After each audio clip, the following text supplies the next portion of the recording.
This video is brought to you by Henson Shaving. Next week, the European Central Bank, or ECB, is set to approve Bulgaria's bid to adopt the euro as early as January 2026, after years of delays driven by political turmoil and a series of short-lived governments, as well as persistently missed inflation targets.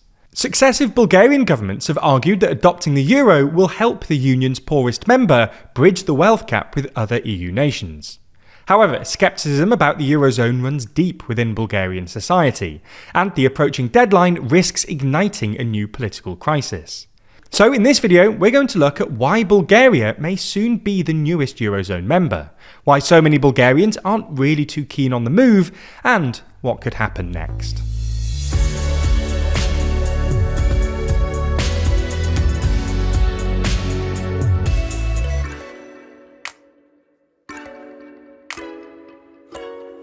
If you're a TLDR fan and want to support the channel, then consider picking up a copy of our magazine. Too Long helps to fund all of our journalism, and allows us to make free videos for YouTube like this one. You can learn more and buy a copy by clicking the link in the description. Let's start with some context. In 2007, Bulgaria, alongside Romania, joined the EU, and as a condition of EU accession, EU member states are required to eventually adopt the euro. Although in practice this hasn't really happened, as 7 out of 27 EU member states have yet to adopt the euro, and most of those countries don't want to do so for their own political reasons, Bulgaria has more or less always been keen to drop its own currency, the lev, for the euro.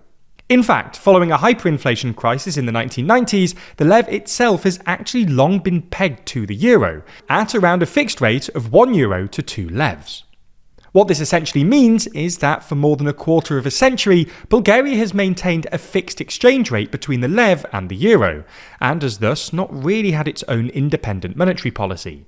In other words, Bulgaria can't freely adjust its interest rates to influence domestic inflation, as other countries can. Rather, Bulgaria's interest rate has to broadly mirror that of the European Central Bank to protect the euro-lev exchange rate. As a result, the euro has already become central to the life of ordinary Bulgarians. For instance, when buying expensive things like a car or a house, Bulgarians are quoted in and normally can pay in euros. Anyway, since Sofia doesn't have its own active monetary policy, and considering the euro has long functioned as a de facto secondary currency in the country's finance minister, at the time of Bulgaria's EU accession, argued that the country should adopt the euro by 2012. At the time, he gave 3 reasons for adopting the euro. First, reduce transaction costs, lower interest rates, and improve Bulgaria's credit rating, making the country more attractive for investors. Second, it would help the tourism industry, which contributes more than 12% of the country's economic output, in part by eliminating the need for many visitors to change currencies. Third, Bulgaria would become more active in the ECB's decision-making process, and further integrate its export-oriented economy into the bloc. But to actually adopt the euro, EU member states have to fulfill the EU's so-called convergence criteria, which ensure the country's central bank can maintain price stability, sustainable public finances, long-term interest rates, and exchange rate stability. Once the 2010 Eurozone crisis ended, Sofia made steady progress on meeting convergence criteria. The country has managed to maintain pretty sound public finances by keeping a pretty narrow deficit, and having one of the bloc's lowest debt-to-GDP levels.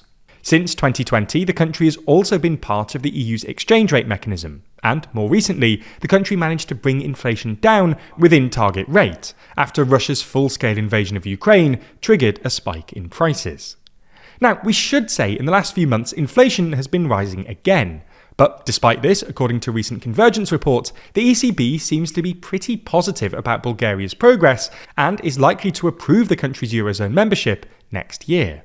However, adopting the euro has long been a pretty controversial topic in Bulgaria, and recent polling shows this uncertainty remains.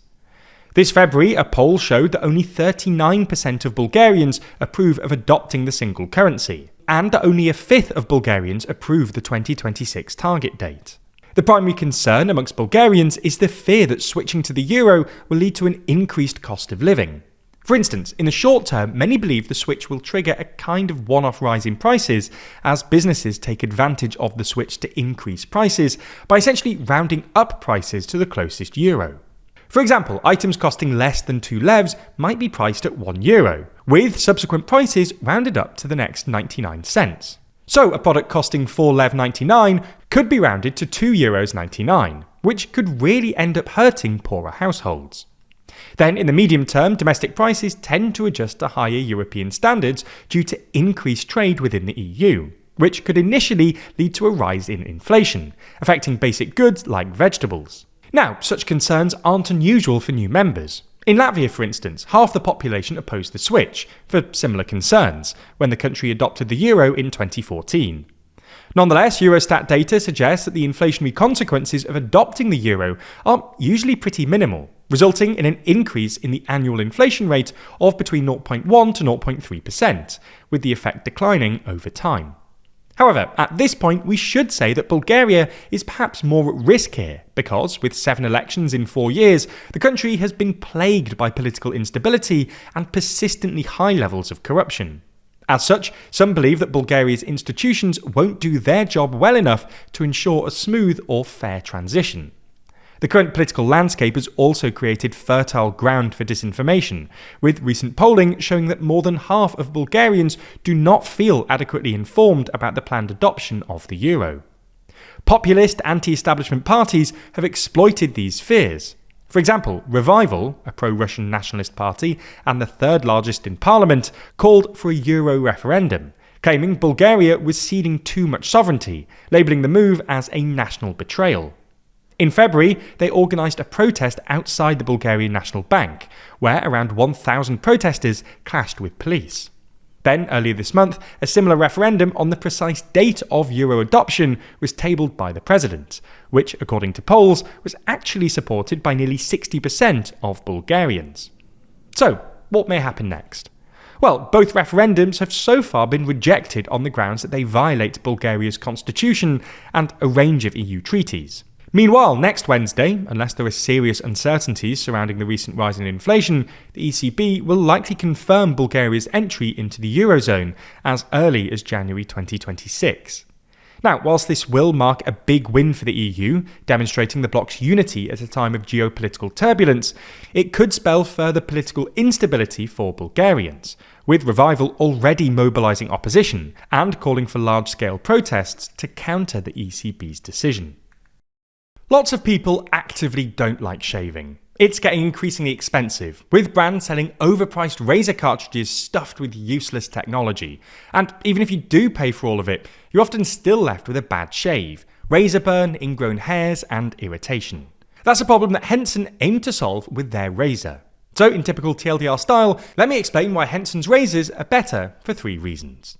Firstly, Henson's AL13 razor, which they produce at their aerospace machine shop, holds blades at a perfect 30-degree angle, extending the blade just 0.0013 inches past the shave plane. That's less than the thickness of a human hair, which keeps the blade supported properly, unlike many other companies' blades, and ensures a better protection for your skin. Secondly, they're just cheaper. Those fancy blade cartridges are full of single-use junk, which makes each individual blade way more expensive than what you actually need. Henson's razor just takes totally standard blades that cost just a few cents, which means you can save money and can refresh your blades more often, so you don't need to keep dragging a dull razor across your face to try and get value out of that overpriced plastic. Finally, speaking of plastic, those cartridges aren't good for the environment either, with 2 billion razor cartridges thrown away every year in the US alone. That's not true of Henson's blades, which contain 0 plastic, even in their packaging. If you want to try it out, go to hensonshaving.com/TLDR, or click the link in the description. Then add a razor and 100 blades to your cart. Once you've done that, add our discount code TLDR at checkout, and you'll get all of those blades totally free.